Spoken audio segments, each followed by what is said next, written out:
Hi friends, welcome to my channel. Today recipe pulihora అండి. దీనికి కావాల్సిన పదార్థాలు: ఉడకబెట్టి ఉంచుకున్న అన్నం, చింతపండు మగ్గు, 200 గ్రాములు చింతపండు కొంచెం వాటర్లో నానబెట్టుకొని, చింతపండుని మెత్తగా మిక్సీ పట్టుకొని, ఆయిల్ వేసుకొని, అందులో కొంచెం పసుపు, మిక్సీ పట్టుకున్న చింతపండుని దగ్గరగా కాయ ముద్దలాగా వేయించాలి. వేయించి పక్కన పెట్టుకోవాలన్నమాట. 20 పచ్చిమిరపకాయలు, 10 ఎండుమిరపకాయలు, మెత్తగా దంచిన అల్లం, 1 కప్పు పల్లీలను దూరగా వేయించి పొట్టు తీసుకొని పక్కన పెట్టుకోవాలి. ఇప్పుడు 1 కప్పు జీడిపప్పును తీసుకోవాలి.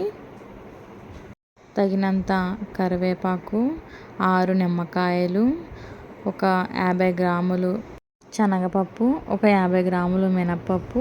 ఇప్పుడు ప్యాన్ పెట్టుకొని అందులో సరిపడగా ఆయిల్ వేసుకొని, ఆ ఆయిల్ వేడెక్కిన తర్వాత ముందుగా ఆవాలను వేసుకోవాలి. అప్పుడు ఆవాలు దూరగా వేగిన తర్వాత మనం శనగపప్పు అనేది యాడ్ చేసుకోవాలి. ఆ శనగపప్పు అనేది యాడ్ చేసుకోవడం వల్ల మనకి శనగపప్పు అనేది బేగా వేగదు. ముందుగా అది వేసుకోవడం వల్ల బాగా వేగిన తర్వాత మినపప్పు కూడా యాడ్ చేసుకోవాలి.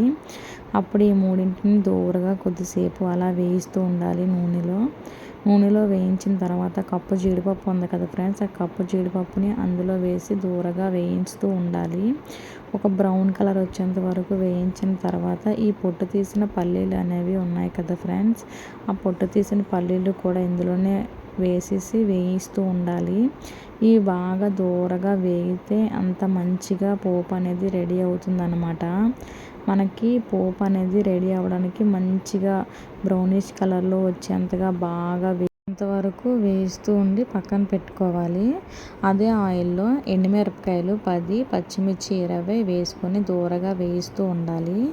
ఇవి చిటపటలాడుతూ దూరగా వేయిస్తూ ఉండడం వల్ల కొంచెం చిటికెడు పసుపు కూడా వేయండి. మనకి పులిహోరలో పసుపు కూడా ఇంకా మంచి ఫ్లేవర్ అనేది తెలుస్తుంది అనమాట.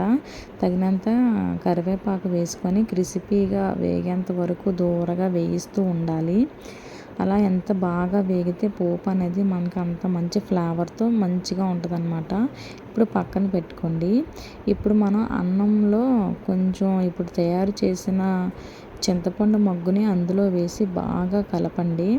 మొత్తం అంతా అన్నం అంతా కలిసేంత వరకు బాగా కలుపుకొని ఈ మనం వేయించి ఉంచిన పోపుని అందులోనే వేయాలి. వేసిన తర్వాత ఇది పోపు అంతా కలిసేటట్టు బాగా దూరగా కలుపుకోవాలన్నమాట.